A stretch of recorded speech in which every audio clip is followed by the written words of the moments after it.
Hello and welcome to today's episode of the Help You Business podcast. I am so excited because today I have my wonderful guest, Rachael Howourth, and we're going to be talking all things sales and how you can book more discovery calls, attract your dream client without the hustle and the sleaze, which is just so important. So, Rachael, thank you so much for joining me. Thank you for inviting me. It's really good to be here. Oh, I'm excited to see where our conversation goes. I think we're going to have a lot of fun and a lot of interesting conversation, I think, for our listeners. So tell us a little bit more about you and how you got into sales, and then we'll delve into the most important subject around how to do it without sleaze. Okie dokie. So, as you have just said, my name is Rachael Howourth. I'm a sales and business coach. I'm based in the UK, down in the southwest near the seaside, and I have been in sales my whole career. I think, like a lot of people that end up in sales, it was an accident. It was a total accident. I started off as a sales administrator at the age of, I think it was about 20, so a long time ago. And I gradually worked my way up through that company into the role of sales director, where I had an annual target of £100 million. I had a Amazing. team of 60 sales staff, and together we looked after and sold to 13,500 customers.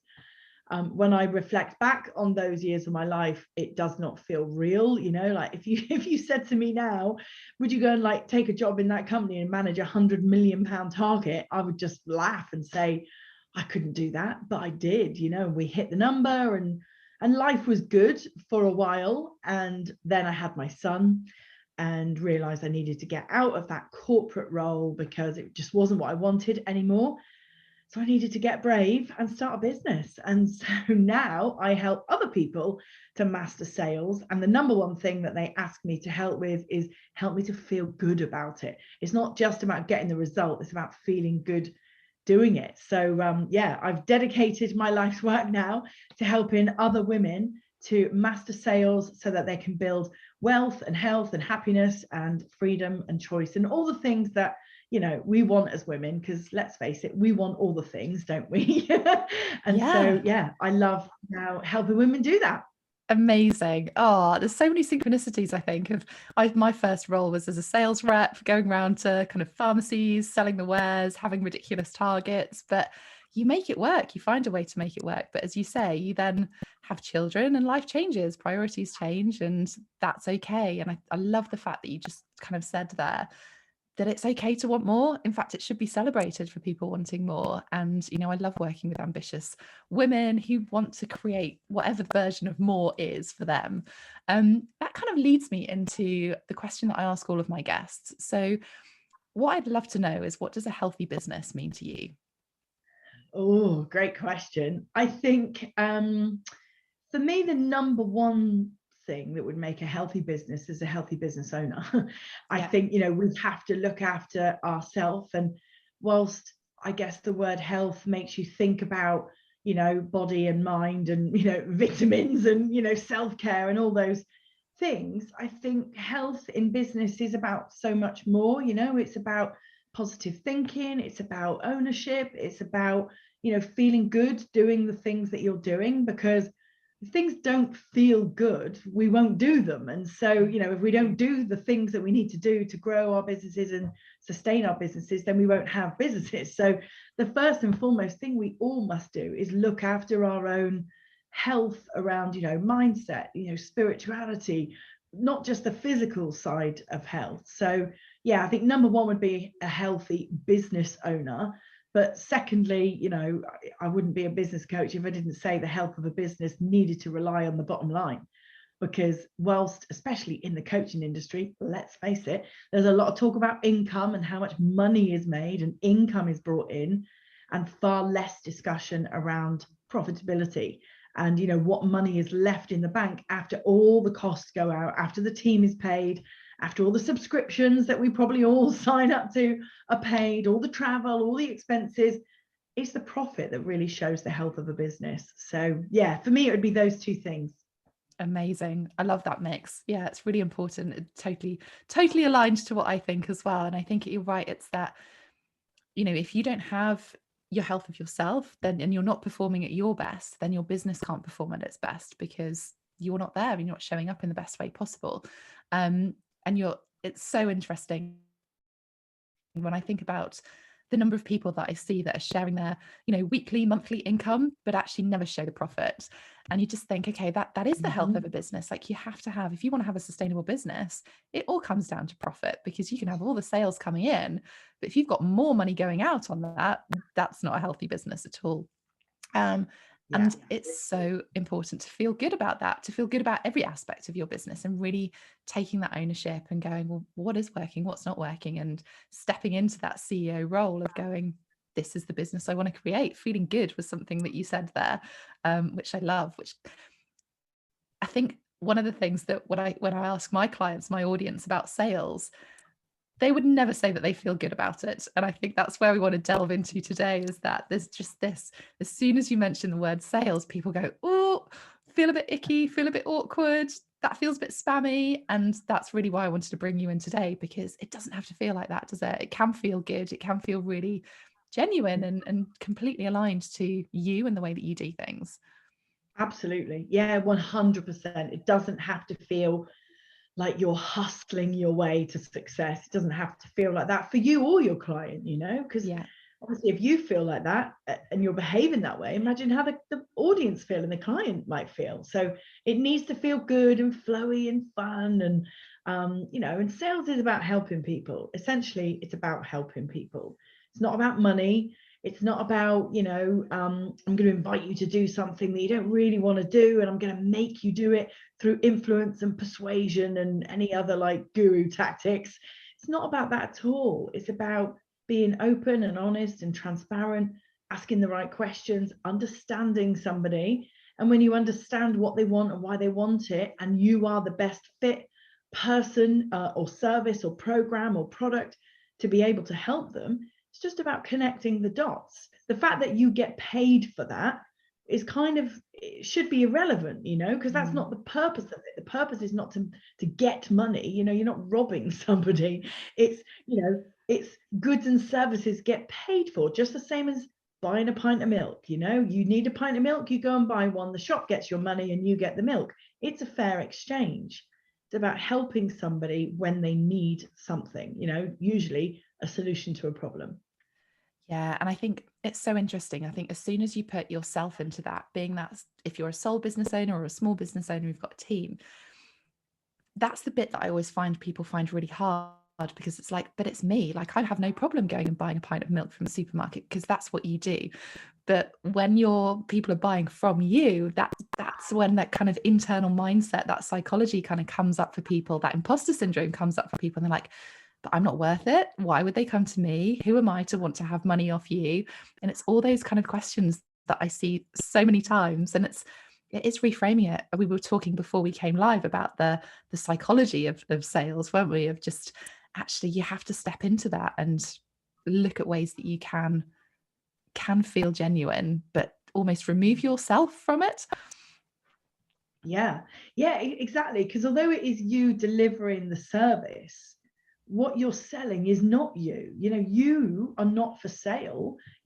Somebody wanted to buy me. Sorry, the answer is no. I am not for sale. My program, my coaching program, my online course, that's what's being sold. It's the service, just like you, like, they're never buying you. They're buying the service that you have created for them. And that service has been based and built around your expertise and around your knowledge of a particular problem state and your expertise to build the solution state. And of course, they're buying your expertise to get them from A to B, but they're never actually buying you. But you're right, the reframe is vital, because without that reframe and without that real deep understanding of the fact that I am not for sale, I've created something that solves a problem for somebody and I've put a price tag on it. The fact that you've done that should then detach you from the service, the course, the program, whatever that is, in the same way that it would if you were selling a pint of milk. The person that you go to give your pounds to, that eventually gets you your pint of milk. That person that's taking your pound isn't stood there going, what are they going to think of me for selling milk? And, oh, what if I should have sold them a 4 pint or a 2 pint? Oh, they're not doing that because they trust the fact that you've picked up the size that you wanted, whether that's the 4 pint, the 2 pint. They've trusted that you've chosen the blue top or the red top or the green top. They trust that you know what you want and you're buying what you want. Whereas you're right, when it's about us selling our own services that we deliver, we suddenly get into this turmoil of judgment, of fear, of rejection, and all the other mindset things that come with it. And it holds women back, particularly women, it holds back. Well, we're so self-critical and analytical, aren't we, that I think that doesn't help when we kind of coming to sales, and that personal situation is linked to it. But as you say, if you can detach yourself from those situations, those conversations, those relationships you're building, and actually you're right, it's finding, you have that conversation, that relationship with someone to find out what is the best thing for them, just as much as they're having a conversation with you to find out what's the best thing for them to help them with their results. And yeah, I love this kind of, just detach yourself. It is easier said than done. I appreciate that. I've done a lot of work, and I'm sure lots of other people have done lots of work on that kind of mindset thing. And every time you might be increasing your prices, those little mindset monkeys are always going to come back up again. But reframing that, recognizing that it's a product, it's a service that you are selling to these people, not you, that's gold. Like, if there's one thing that I want you to take away from that is absolutely gold. It's so true.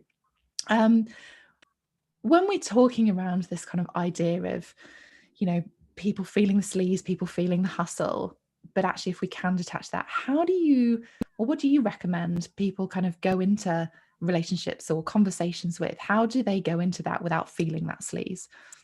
Yeah, that's such a good question. And I always, when I'm asked that question, offer up the same advice, and that is permission-based sales is the way forward.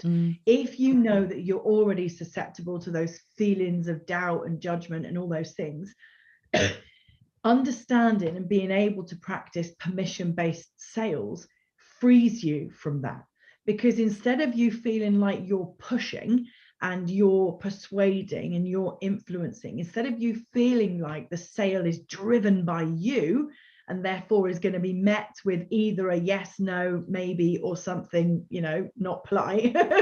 If you feel like you're pushing, then that doesn't feel good. But if you feel like you've got permission because the other person is inviting it, then that starts to feel two-way. And so when I say permission-based sales, I mean introducing like questions into the sales process. And part of the sales process is just building rapport, building a relationship that might be nothing to do with business at the point where you first get to know somebody, but introducing questions that allow the person that you're speaking with to give you a green light. So it could be, if you're on a sales call, it could be introducing the question of, I'm 100% confident I can help you to achieve X. Are you open to hearing how I will help you to do that?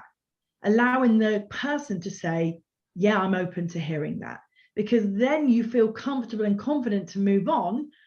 And then what would have been a sales pitch, a one-way conversation, becomes a two-way conversation, because you've asked a question, they've said, yes, I'm totally up for hearing that. And so then you're able to feel good about helping them because they've asked you to. So permission-based sales, we can use a permission-based question early on in our maybe our content strategy. So we can be asking questions in our Instagram stories, in our captions, in our carousels, asking questions to draw in the yes from the audience, so that then when we respond, we know the door is open, not closed, and we're having to kick it down, because if we mentally feel like we're having to kick the door down to be able to sell our services, that's when we feel icky, and that's when we feel sleazy, because we feel like there's somebody on the other side of that door pushing it back shut, going, no, I don't want this. And that's when it starts to feel awkward, and it doesn't have to. Yeah, I mean, I use the phrase like, if you're pushing, you're going to push, push, push, and you're actually going to push them away. Like, you want to flip it and kind of invite people, attract people to you, because that's when that conversation feels so much more natural. And I think as an individual, if someone's saying, how do I work with you? That is that invitation for you to then have that conversation. Whereas if you're pushing your products and services constantly, then it's like, okay, this person is feeling, kind of barraging me with all these different things. So I think it's just flipping. But I think what's interesting is that, especially when I see some of my audience kind of going into that scarcity mode where they are desperate for sales, or they're, wanting to bring that income in, their mind almost flips it and they're like, well, I have to push this product, I have to push this service. And it's like, actually, that's the time you need to go into attracting even more and giving more valuable content without the sales, because that's what's going to bring more people in. But it's hard, isn't it, to kind of flip that, especially if you're in that position where you need a cash injection.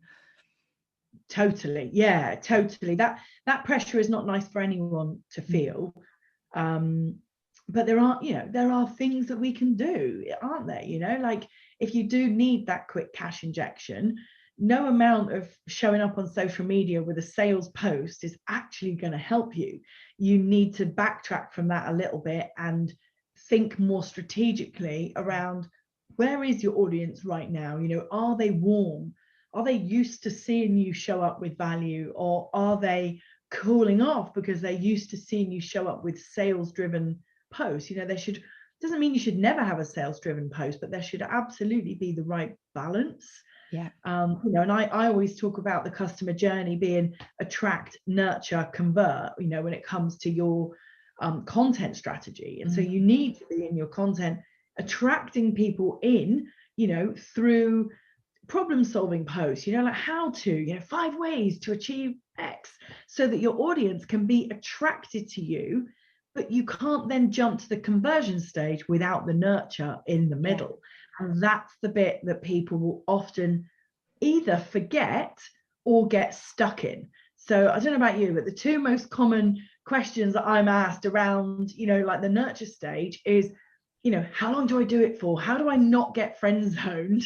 And what happens if I have missed it out? Is that game over forever, or what can I do to get it back?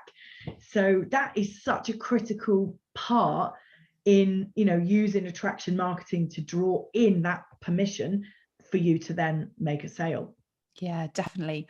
And actually, just building on that, I think it's interesting when we're talking sales specifically, it's not just that conversion piece. Like, every single piece of content you put out there is effectively a sales post, because it's taking them further along that sales process, that relationship building. And that's really all it is. So I think, again, it's that reframe of, conversation, that where are they along that customer journey. And you're always going to get new people coming in, and some people will convert a lot quicker, other people will take a lot longer. I've had people in my audience that have been in my audience for a couple of years, and something's triggered, whatever that trigger is, whether it's a post or something's happened personally or within their business, but that was the point that they're ready to buy. And I think that's okay. Like, I'm more than happy for people to be in my audience. There are some people that come straight in and will buy instantly. And I think it's, different people are in different spaces. So you have to keep showing up at all of those 3 different places of attract, nurture, and convert, because it's just people will tip over it at different times, and it'll be an individual basis for that.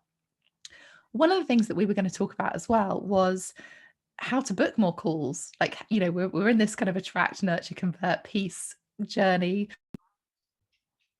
How do we actually convert people into not necessarily just buying, but actually having those conversations, those real conversations with people? Yeah.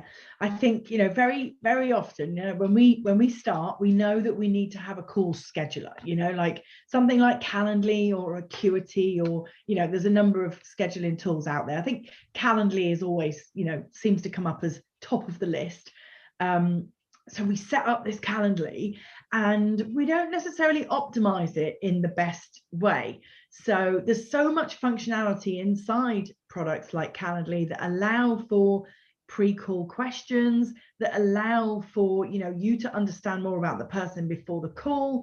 So the first thing is to just make sure that your call booking process is seamless and friction free, because if they arrive on your Calendly link and it isn't a warm welcome, there isn't a nice introduction, the questions don't feel aligned to where they're at right now, the chances are they're not going to proceed and actually book the call. So the first thing to do is make sure that you can actually facilitate that whole call booking process and automate it, like Calendly. We use Calendly, we have it synced with our Zoom account. So the minute somebody books a call, it drops into their calendar and into ours with a Zoom link, with the time, with a nice reminder, and it's all done in the simplest possible way. So step one is make sure that you can facilitate that whole journey.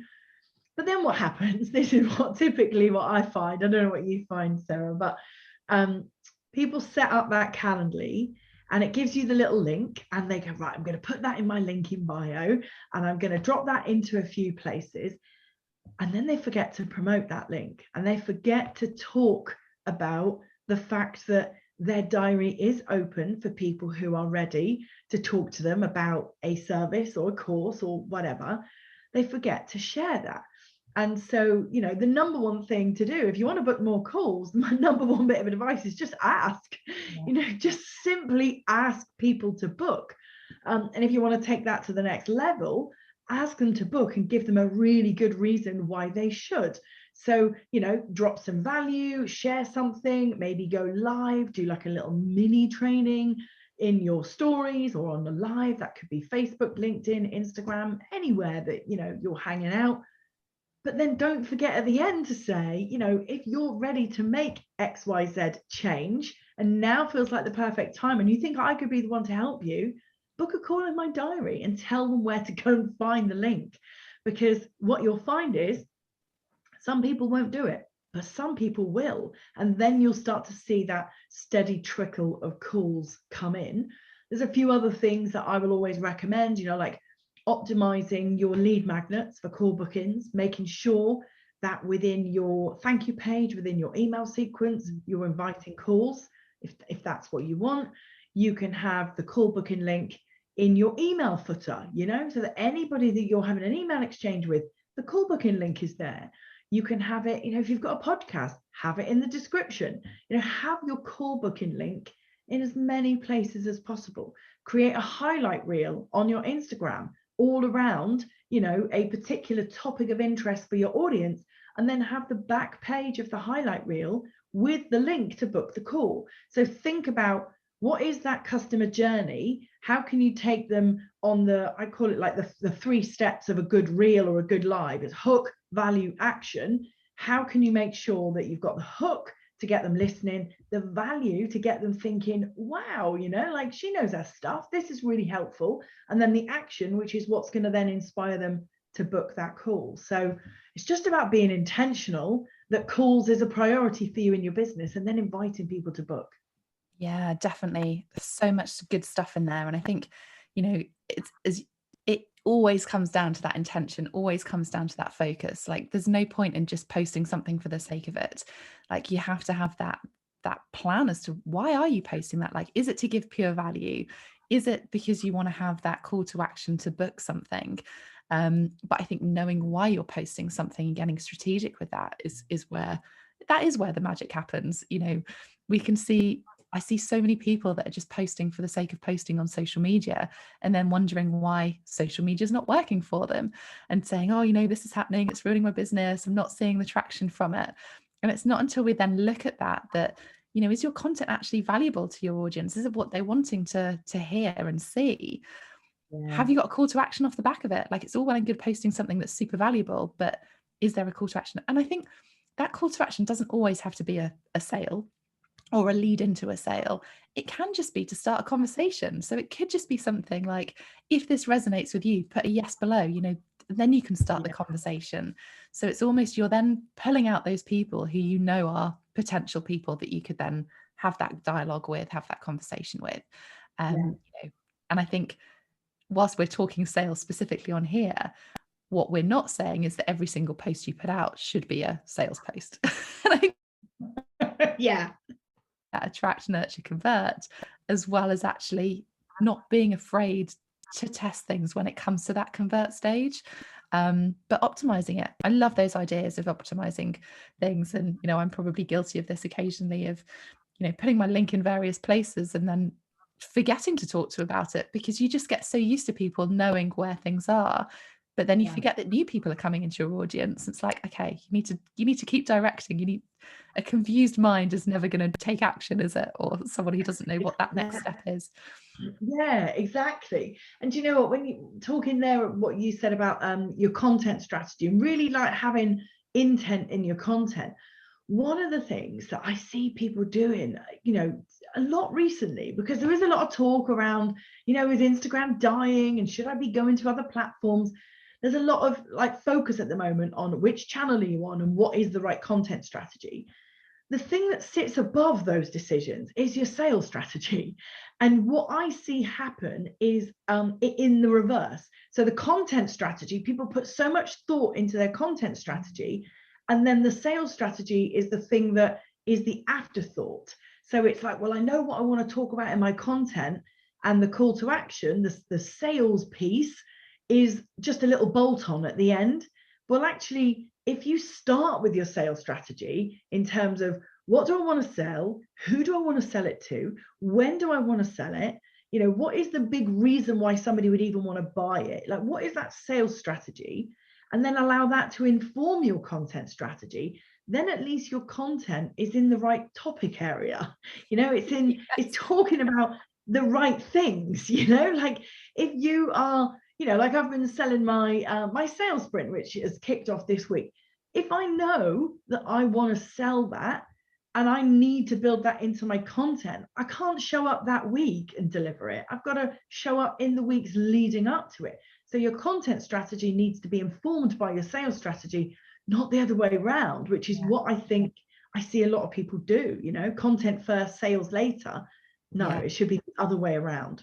Yeah, definitely. And I think it's an interesting thought, because I think a lot of people see, well, marketing leads to sales. So that's why I'm going to start with my marketing and then I'll talk about sales. But yeah, as you say, you have to know what you're selling.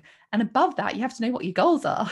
Like you have to know what that is to then ladder up to what your sales pieces are. And it's so interesting. The last kind of couple of months have been talking about, we're the last half of 2022. Like if you want to hit those results by the end of the year, you have to have those goals. You have to know what level of targets are, what you're doing. And then underneath that is what you're selling. Like, how are you actually going to hit those targets? And then underneath that is, well, how are you going to deliver that content? And it's so interesting when people are like, well, I just need a marketing strategy. And I'm like, but what's the marketing strategy for? Like, what are you selling? And that's when the questions come up. And I think it's almost reverse engineering that, isn't it? Kind of start with the goals, then look at what you're selling, then create that marketing that's actually going to help you sell it. And then as part of that marketing is knowing the call to action to get to those sales. Yeah, 100%. I was on a discovery call with somebody the other day, and I said, so what are you actually selling at the moment?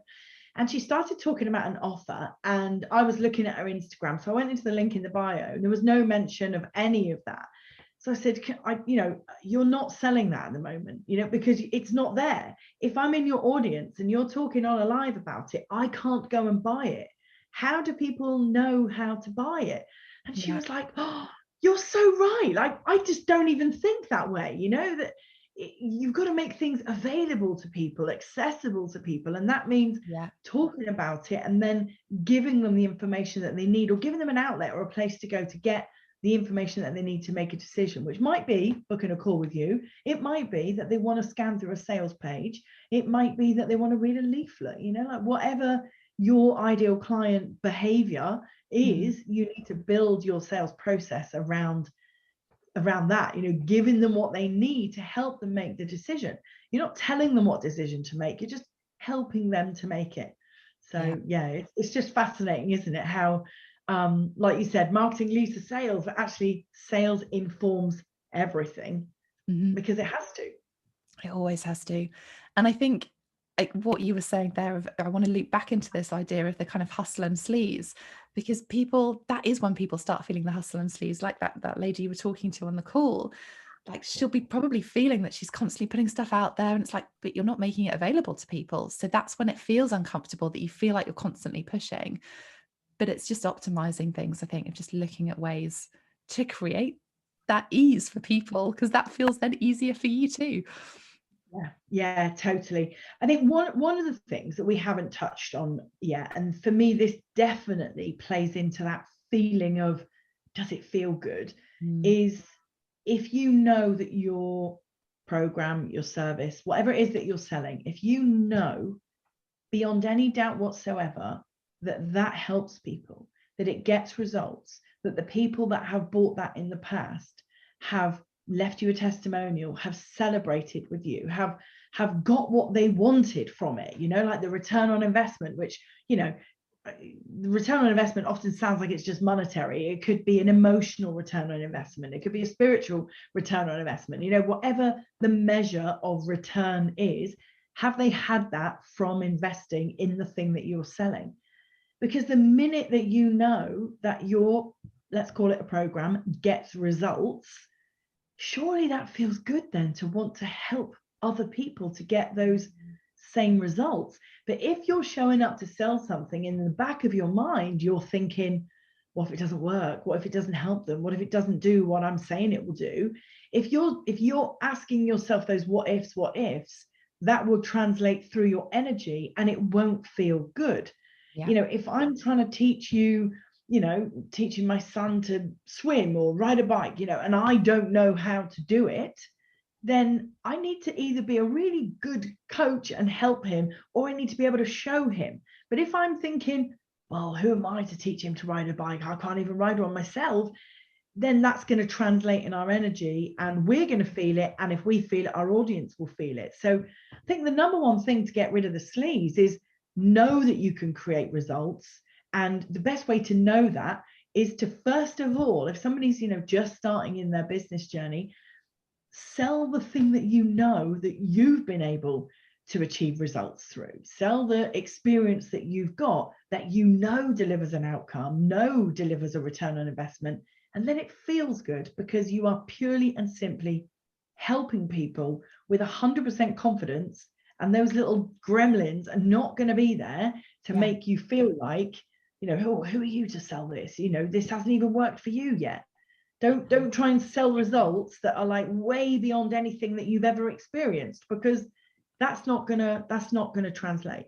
No, it's so important. I love this, of just that it's the energetics of sales that people miss completely. And we were talking then about the kind of content strategy and sales strategy. But if you're not in it, if you're not 100% not just committed, but if you're not feeling that passion, feeling that excitement about your products and services, that is going to translate into your content and into those conversations that you're having. So yeah, I think almost before you even go out and try and sell anything is going, am I confident? Am I totally in love with what I am putting out in there? Because if you are, then absolutely you should be selling it. If you're not, then look at how you can make it the most amazing thing, that's going to give the results that people are looking for. And I think even just, I talked about this earlier in the year with my Supercharge Your Sales Challenge, of the first thing is, it is the energetics. Like, you have to step up into that. And so much of this gets missed, that you need to show up as your best self, not just 100% confidence in your products and services, but who are you? Like, how do you create that energy? What is it before you get on those calls, before you're writing content?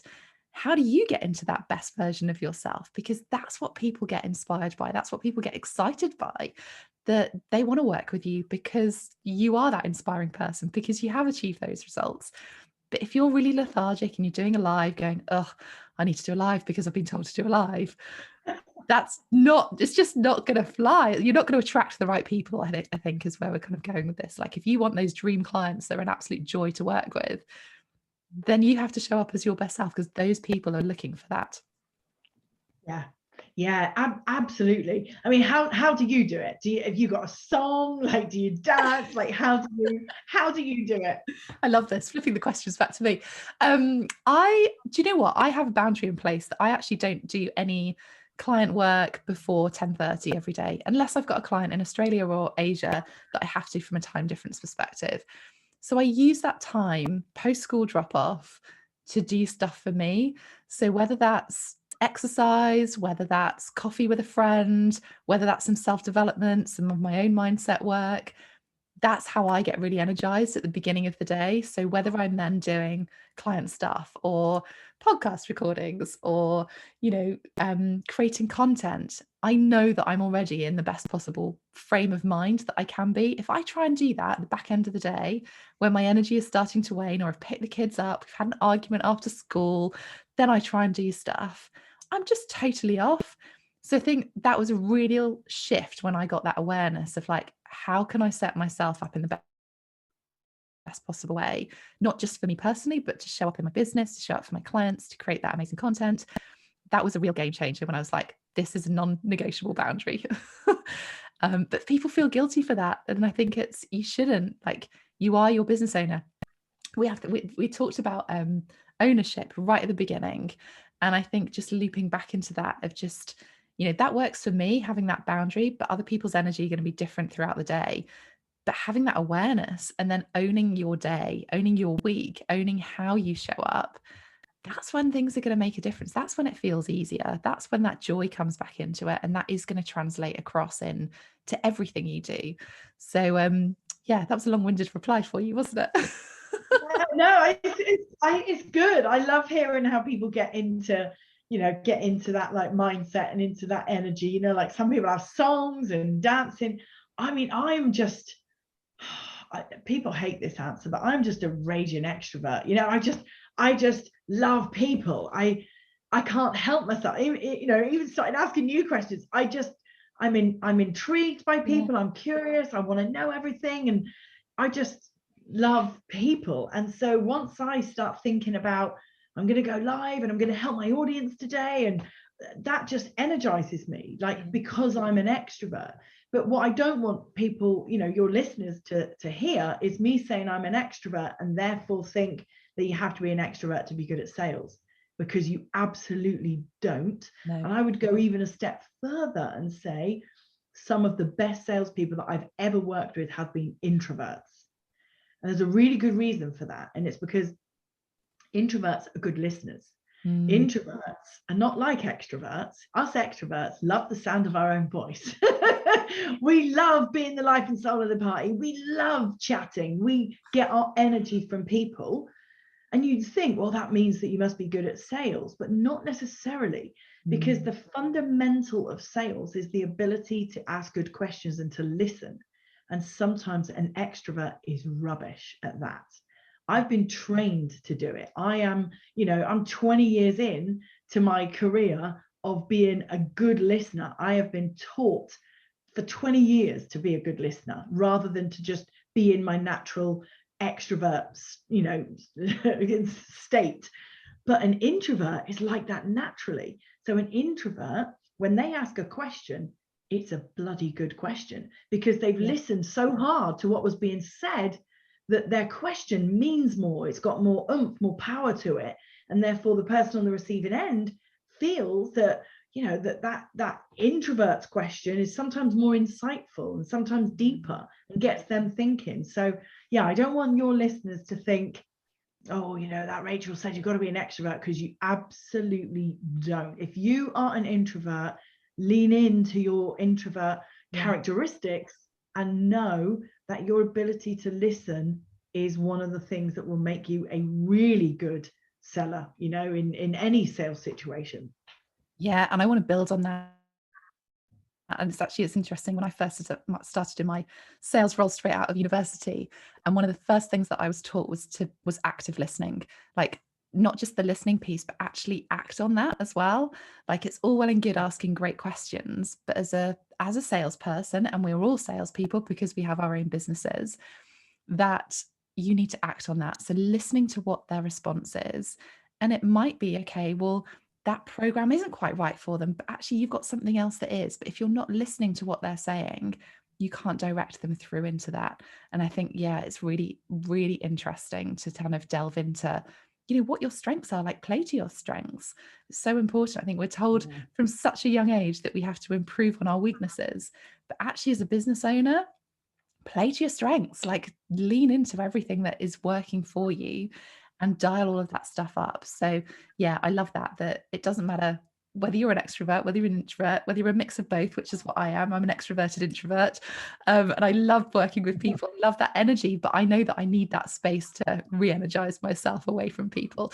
But it's that listening piece. And I think whenever I look at who's doing really well in business and sales, it's that listening. It always comes down to that, because then you know what products and services to create and put out there. You know what people are looking for content wise, and then you can have that, then that becomes aligned to you and then becomes aligned to them as well. And I think it's being real, it's being you. I talk about my 3 R's of being real and relevant and relatable. And I think all those three things, like that's when the magic happens, when you can really get all of those things, like show up as you, like people want to work with you, show up as you, making sure your products and services are relevant. Like there's no point in talking I don't know, Christmas just in February, because people have forgotten Christmas and they're not ready for Christmas coming up again. And I think it's doing it at the right time. Like, what are your audience thinking about right now? But I think you've got to be relatable, and that's where the active listening comes into it as well. Oh my goodness, I feel like I should re-listen to this and scribble loads of notes down myself. It's been amazing. I love chatting to you. I feel like we could carry on all day as well. We'll probably have to do another episode. Are there anything, or is there anything that you feel like we've missed that you want to share some extra gold on, or kind of your top tips for people wanting to grow their sales? Oh, top tips for growing sales. I mean, there's It is so a bit of a many way to things. start. Yeah, I mean, there's so many things, but I think, you know, the biggest thing is exactly as you just said, listen to your audience.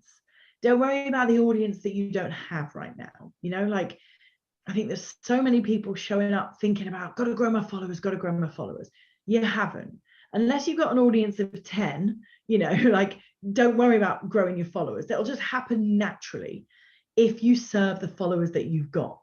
Yeah, because when you serve the followers that you've got, you're in service mindset, and therefore you're creating stuff that people will want to follow. So don't worry about growing your followers. Put that aside and focus on the audience that you've got and listening to what they want, and then creating things to solve real, genuine problems in the here and the now. You know, like we can all sit, and I'm the worst for this. You know, I used to run a training company, so I used to build training courses in my sleep. I could sit and like write a course a day, you know, and I wouldn't get bored. I love it. I absolutely love it. But I don't need to do that. The only things I need to create are the things that help my audience to solve the problems that they've got right now. And if I can show that I'm doing that, just like everybody here listening to this, poll your audience regularly, ask them questions, draw in their feedback, and then use their feedback to create things that help them. Yeah, so inspire them with your knowledge and expertise, but then follow that up with a question. What does that look like for you? What would make that better? What would make it easier or faster? Yeah, what would skyrocket your results? What are you missing right now? Ask them for their feedback and then act on it. And it doesn't have to be that you solve everything with a 12-month mastermind. It could just be that you solve an immediate problem with a 1-hour masterclass, or you solve another of their problems with a 3-week sales sprint, you know, which is something that I've brought to market recently. You know, it's quick, it's fast, it's simple, it's easy. You know, like it doesn't have to be that when you create something for sale that it has to be like, you know, bells, whistles, and a cherry on top. It could just be quick, easy, simple, and show your audience that you've done it for them. You've done it with them, for them, and therefore you take them on the journey. So yeah, my I guess my top tip is that really, you know, like ask questions, listen, and then make sure that you aren't operating with your own agenda. You know, yes, you've got income goals. Yes, you want to grow your business. Yes, you want to sign clients, but operate with a shared agenda. Make it that you and your audience have a shared agenda, and then you'll always be in service mindset rather than in sales mindset. Because, you know, if you're in service mindset, it's always going to be a shared agenda. So yeah, that would be my parting comments for our conversation. But you're right, we could go on for hours. Yeah, we could. And I think I am going to build on that, so I'm not going to finish quite yet, because I think it's what I want to give people permission is that just because you've had a program that's been running for years doesn't mean that's still the most relevant thing for your audience as well. So be open to evolving, be open to creating something new, because you're growing and your audience is growing. And also the world changes all the time. I mean, we've seen this over the last few years where the world has completely shifted. That means your audience have changed. That means their goals are changing. You've changed. Your experience is different. And that's all okay. Like, just because you see some people launching the same thing year in, year out, doesn't mean that's the right thing for you to be doing. So listening into your audience, leaning into that, I think is almost the number one thing, isn't it? Of just going, actually, I'm here to serve. I want to give that experience. I want to give that expertise to help you. So what do you need? And I think leaning into that and being open to that is really important. Oh my goodness. So many amazing things. Enjoying it, like that's the key thing. I am a big believer that we're good at what we enjoy and we enjoy what we're good at. And when you find your flow in that and it feels like fun, and you can show up and just like, I think I've even done this. I've done a live on Instagram and said, I don't even know why I'm here. I just felt like I wanted to speak to you, and just have fun and let the conversation move and roll and grow and flow. And just, I don't know, nothing bad ever came from a conversation. Good things come from people having conversation. And if you can just enjoy having conversation, I have no doubt that good things will come from that, So I think just being open and out there, and all the things that we've talked about, really. Yeah, absolutely. So talking of conversation, where can people find you if they want to start a conversation with you and come and find you? Everywhere. Absolutely everywhere. So I mean, we're here on your podcast. I've got a podcast. So my podcast is called Building Online Sales Success. So we do an episode a week. So if somebody is a podcast listener, maybe you go on extra long dog walks and you want to listen to Sarah's podcast and mine, then come and listen to the Building Online Sales Success podcast. My favorite social media platform, though, is Instagram. That's where I hang out the most. That's where I've usually got the most DM conversations going on. So come and say hi over on Instagram. My handle is @mysalesmentor. I've just got to 1,000 followers on TikTok too. Amazing. Check me out. So yeah, we're in all the places and spaces: LinkedIn, Facebook, TikTok, Pinterest, you name it. We are having a go at omni-channel presence. Yes. Amazing. Which I've got to caveat that there by saying I don't do it all myself. I have got the support of an amazing team. So I don't want anyone thinking that they need to be on all those channels, because you don't. No. Amazing. Oh, Rachel, thank you so much for joining me today. I've loved our conversation. Go and find her. She is awesome. Shares some great content as well. And we'd love your feedback. So do leave us a review, leave some comments. Let me know what your biggest takeaway from this episode has been as well. So leave that on the audio platform that you're listening to this podcast on. And I am Sarah Cook. I will see you on the next episode of the Healthy Business Podcast. Have a wonderful rest of your day. Thank you.